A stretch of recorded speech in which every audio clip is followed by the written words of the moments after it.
Good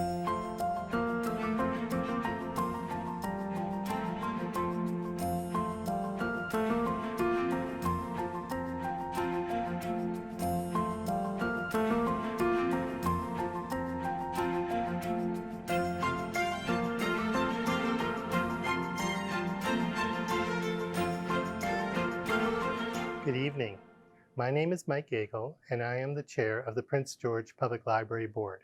I'll be your host this evening. I'm pleased to welcome you to the 36th Annual Jeanne Clarke Local History Awards. Each year, the Library Board hosts an awards reception to recognize and celebrate contributions in the preservation and promotion of local and regional history. Usually, we gather in person to celebrate these awards, but the COVID-19 pandemic has forced many of us to find new ways to connect. We're grateful to CKPG for helping us to reach you at home tonight.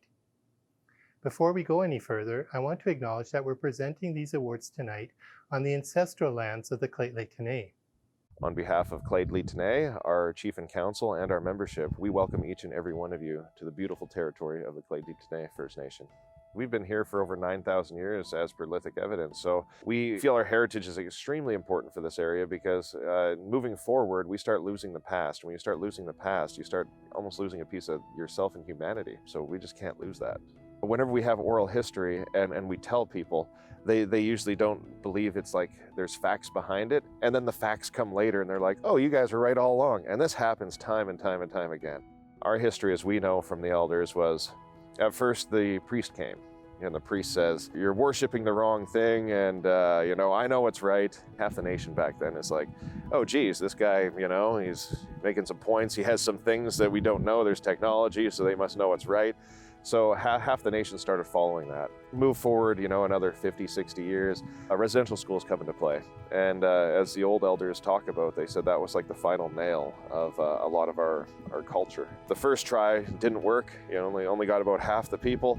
The second try really did a lot of damage to First Nations. And we're slowly getting this back, but it was 100 years of that, if not 200. And now people are talking about reconciliation. It's only been a couple of years and they're going, how long is this going to take? Well, it took about 200 years to get us to this point, and it's going to take some time. There was a strategic push to eliminate our culture and history and pull it away from the land. What we can do to make sure that this doesn't happen again is knowledge and information. We help people survive here. We've known this land and the territory for generations upon generations upon generations. So it should be listened to, and it's teaching the young kids what this territory meant and the people that were here for so long. And I think everyone will start realizing that, this is needed. First Nations knowledge is needed within the territory. A lot of the history is oral history, but we have a lot of it written down as well. And we are just piecing it back together. And this helps guide us moving forward as a nation. Thank you to Dai Clayton Poutney for agreeing to share why the preservation and promotion of history and culture is so important to the Lheidli-T'enneh. Each year, we host the Jeanne Clarke Local History Awards during BC Heritage Week.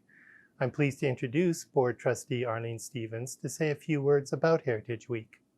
Good evening.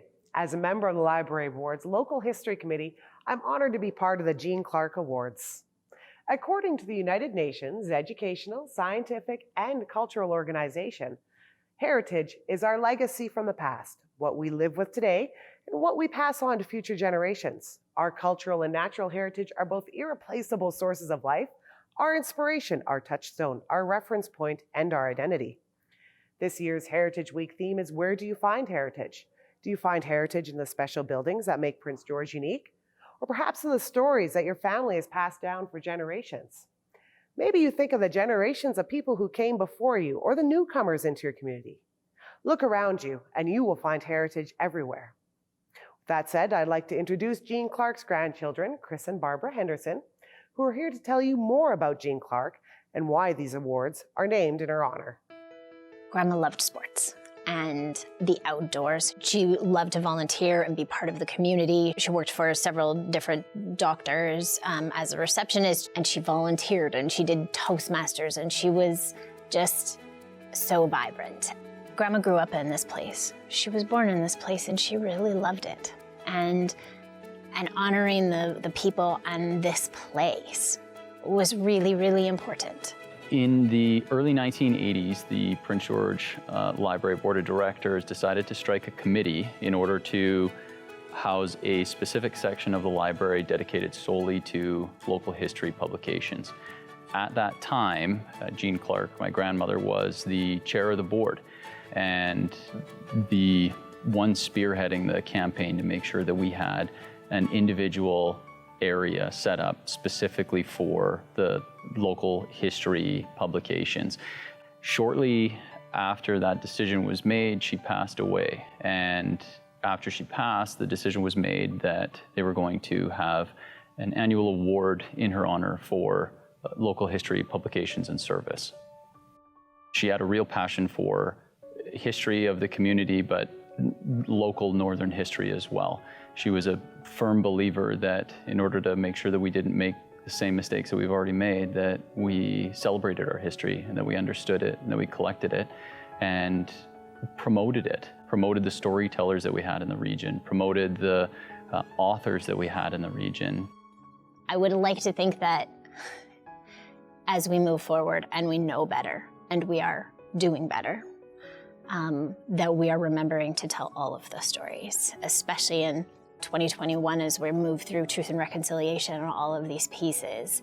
I am really proud that the library is working so hard to do better, to include all of the stories that we didn't do such a good job of telling, and that we didn't tell at all, that nobody spoke of, and that now those stories are being told, and those stories are being shared, and those stories are being honored and celebrated here.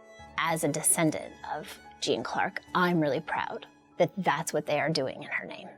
It's important to understand all of our history because not all of it is as glamorous as we would like to think, and understanding the disputes that we had in the past, understanding the despair, the victories, the losses, the challenges, the mindset around how decisions were made around building in certain areas, around development in certain areas, around who that affected, how it affected them, and does it still affect them now?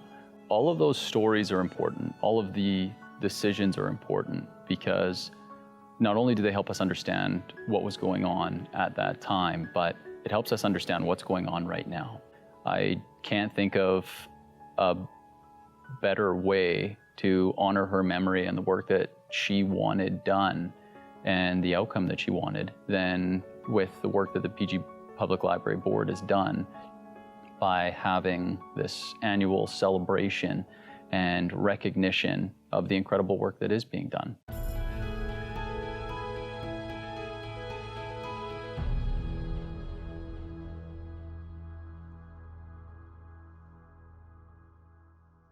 Thanks to Chris and Barbara for joining us to speak about their grandmother. We will continue to honor Jeanne Clarke's legacy and to ensure that we acknowledge, promote, and celebrate the thousands of years of history and enduring culture in this area. The winner of our first award today has been working hard to do just that. The first award tonight celebrates outstanding service in the field of local history. This award is granted to an individual or organization for significant contributions for the preservation and promotion of local history. The winner of the Service Award is the Prince George Native Friendship Centre for their work at Scaballo Childcare Centre. The centre is a leading innovator both within our province and nationwide. The centre is among the first to incorporate Indigenous teaching practices into early childhood education. This work represents a meaningful contribution to preserving and promoting local history and living culture. Recognizing the importance of consultation, the Prince George Native Friendship Centre collaborated with the Lheidli T'enneh to ensure that Scaballo's cultural teachings reflected those of Lheidli T'enneh. Elders Edie Frederick and her mother Josephine taught staff some of their traditions and about the role of children and caregivers in carrier culture. Today, Scaballo is a lively place that weaves together Aboriginal Head Start philosophy and early childhood education best practices with critical aspects of carrier culture. Children learn about the Lheidli T'enneh by gaining exposure to Indigenous language, social gatherings, traditions, and the wisdom of elders. Scaballo also partners with outside organizations to expand awareness of Lheidli history and culture, which continues to thrive even after centuries of colonization. Please join me in recognizing the 2021 Jeanne Clarke Service Award winner, the Prince George Native Friendship Centre. Hi, I'm Kim Rudd, Director of Early Childhood Services for the Prince George Native Friendship Center, and on behalf of the staff and management of the Friendship Center, we are honored to accept the Jeanne Clarke Award for History in Prince George. So one of the goals of the program is to ensure that the language is heard and spoken and sung and part of the everyday of the program. They're creating history by keeping the carrier language alive, and the children hear those words, speak those words, sing those words. And it's a family wellness program. We want to create pride and a love of the territory we live in, and we want those children to grow up with that pride.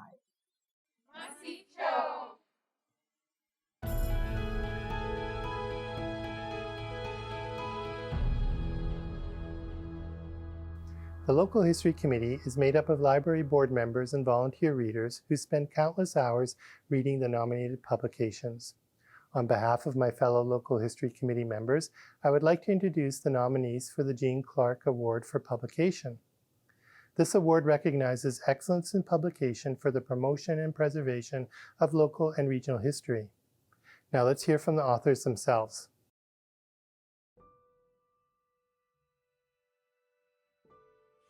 People often ask how we ended up with a book on Cataline. Well, usual way. I was reading a bunch of local history books and the name Cataline kept coming up, so I thought I'd find a book on him. But there was none available at that time. This is before Trell Morrow's book was published. I did some searching and found Irene had been working on her family's history, so we gathered more and more different material, and before I knew it, had a pile of paper a meter high and the basis of a book that we completed last year. From page 55. Why John Coe was given a nickname and why he became known by this particular one are unanswered questions. There were, however, a number of intriguing theories put forward by those who actually knew him. Judge Henry Castelou said that since places of origin were often confused in those days, it was possible that he got his nickname because people thought he came from Catalonia in Spain.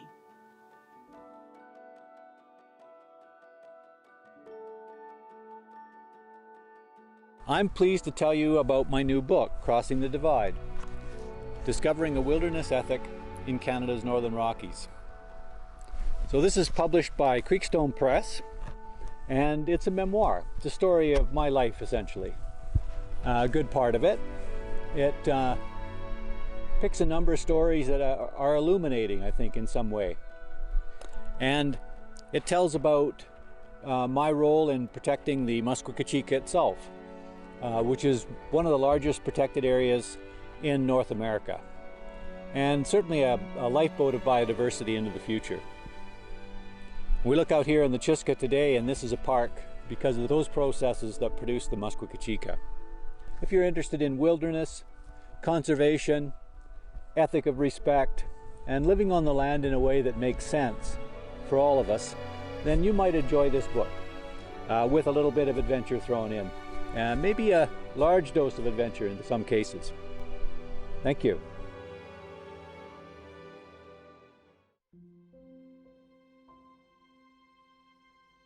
The reason I wrote Highballer is mostly, I think, because I wanted to detail some of my experiences in the very early innings as a BC tree planter.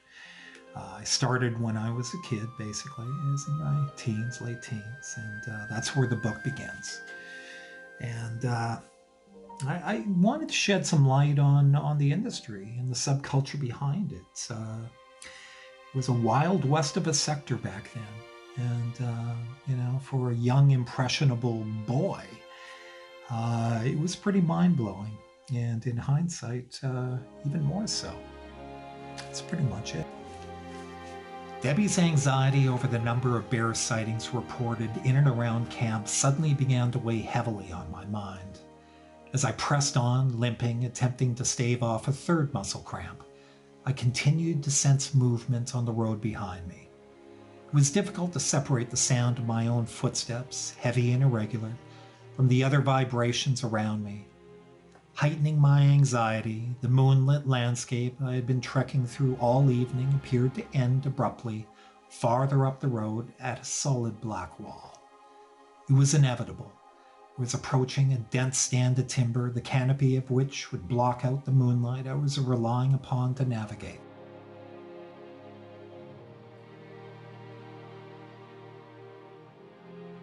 Hello, my name is Jeff Minett. I wrote Service on the Schema, Horace Finch, frontier physician, about the pioneer doctor in Hazleton. I wrote this book because I felt that Dr. Finch's life is such a rich story of service to the North that it just had to be told. His life story is largely unknown. It was time to recognize his contribution. I hope people reading this book will enjoy his story and come away with a deeper understanding of the rich history of Hazleton. I've chosen to read the last paragraph of my book. His long journey had ended. During his lifetime, Horace had travelled from the peaceful pastures of Essex to the wilds of northern British Columbia. On his journey, he'd been a farmer, a medical missionary, doctor and surgeon, a hospital builder, progressive politician, and early standard-bearer for state health insurance. His belief in God gave him his inspiration. His practicality, born from his farming, gave him his tools. His motivation was worthy, his execution efficient, and his results beneficent. His contribution to the welfare of the peoples of the Skeena River and the province of British Columbia endures.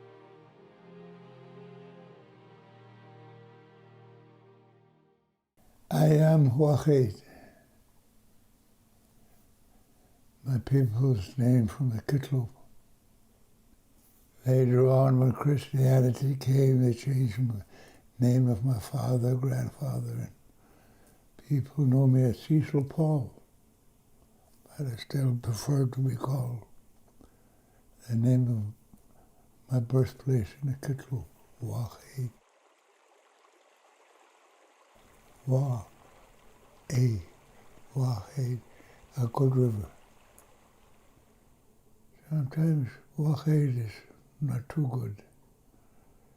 Sometimes the river in my life is rough. Not good all the time, but go ashore, sit in quietness, and get your spiritual thing back, and go back into the river. The river is much calmer. That's a different little thing about the story of Wachid. 87 years ago. Born in the banks of the Kitloop. And through when I lay back in quietness and all alone in my room, I try to watch the journey of Wachid in this life. The ugliness of it, and the beauty of opening the door. I'll go through a door where the Creator gives me the vision of how beautiful His world is. I drowned it, wasted my years of 40 years. I was an alcoholic, chronic. I found a door, I opened it, it was a beautiful thing. Changed the way of life. To see Kitloop when Granny tells me, wash your eyes in the artery of Mother the Earth, the river. Put another water in your ear so you could hear. Two important things in the human body, your eye and the ear. The beauty of His creation, and to hear what's inside the creation. You follow human beings, the animals in the forest. You will hear it after you cleanse your sense of hearing in the artery of Mother the Earth, the Kitloop. And when they was threatened to destroy, I was there and told my sister and a beautiful friend named Geraldine began to fight to take the ghetto. And what a beautiful Geraldine was.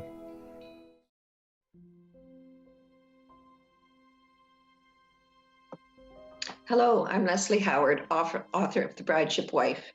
I have chosen this particular reading as it illustrates a recurring theme in my novel, that the issues that people grappled with in 1863 are relevant and similar to issues we deal with today.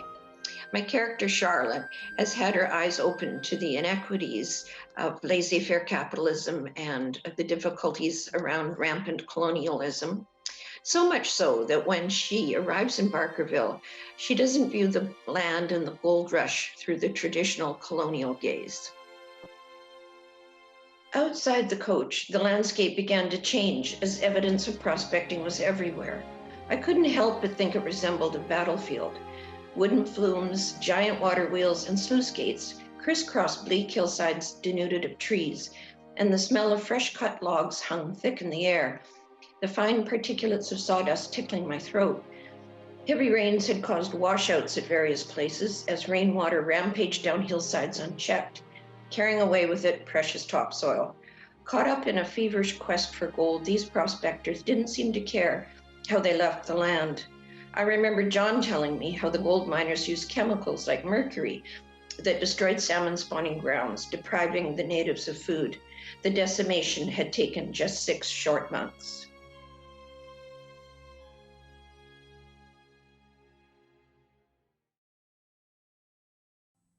I have spent a lot of time in a state of healing and retrieval to be able to write these words and give them to the world. I have also spent a lot of time in a state of reflection, examining my own intentions behind giving these words to the world. And there are moments when I realize that one day this book will be in someone's hands, this book, and I can feel the butterflies rise from my belly up to my throat. I am a girl again on an old wooden roller coaster, awaiting the first plummet towards the ground, and my heartbeat quickens. And I wonder if I should have gotten on the ride. My palms sweat. I question if I was meant to write the book. And then I remember. Yechake Nasji. I remember things from long ago.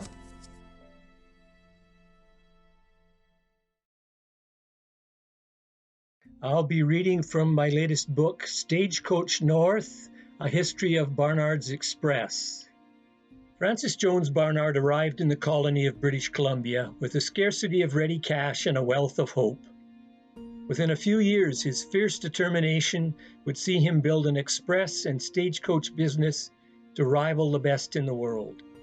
Barnard's accomplishment was made all the more significant by the challenges of fierce winters and great distances that were part of being the furthest north stagecoach line in North America. Barnard's Express and its successor, the BC Express, would play a key role in the opening up and development of British Columbia as a colony, and later as a province in the new country of Canada. So when I wrote this book, I started out by realizing that, first of all, the story of Francis Jones Barnard has actually become a bit of a myth in the history of British Columbia, and a lot of inaccuracies and outright mistakes have been made in telling the story. So I thought, here's an opportunity for me to talk about someone who was really not as well known in terms of determining the course of the colony of British Columbia. As he traveled through the entire mainland of the colony of British Columbia, he went from Prince George to the Okanagan to the Fraser Canyon, telling people that they should be thinking about British Columbia joining Canada. He can truly be considered one of the fathers of Confederation. Congratulations once more to all of our nominees. It was an honor to read your work. Our community is richer because of your contributions.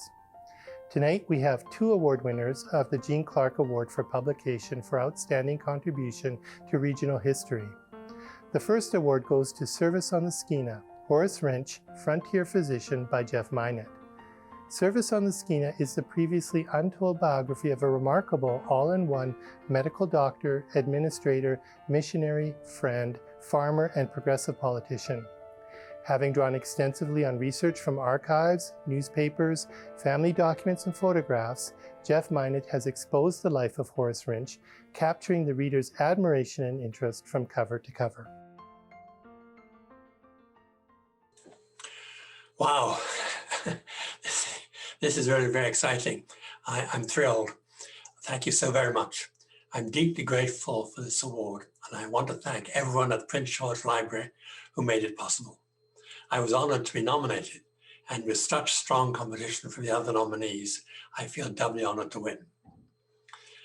Although writing is a solitary occupation, I am grateful to those who helped me on my journey.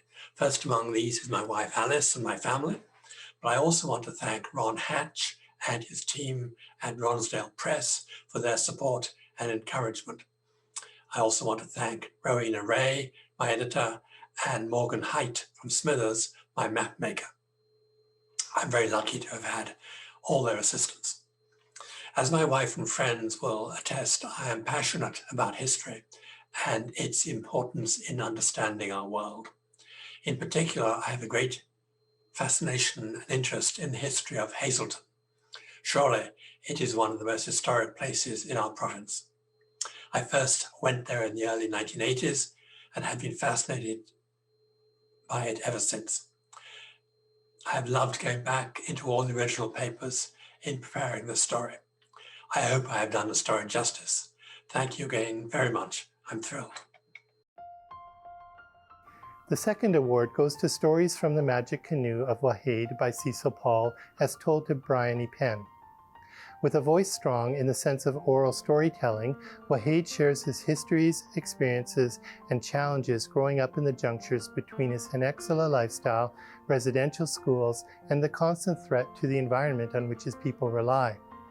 Stories from the Magic Canoe of Wahade pilots us through a complex humanity, navigating colonialism, reconciliation, multiple perspectives and motivations, frailty, courage, and power. Wahade passed away in December, shortly after his 90th birthday. We are indebted to him for sharing his story with us. Hi, my name is Bryony Penn, and I want to thank Prince George Library for this amazing opportunity. The Magic Canoe and Following the Good River were a collaboration with Henexala elder Cecil Paul, or Wahade, and it was his calling many of us into his magic canoe to help the community protect their territory, the Kittleout. Cecil died in December after a bout with pneumonia, but thankfully, before that, he was able to see both books in print and see the inspiration and comfort that it gave many Northerners who found a lot of comfort in his stories and saw themselves in his stories.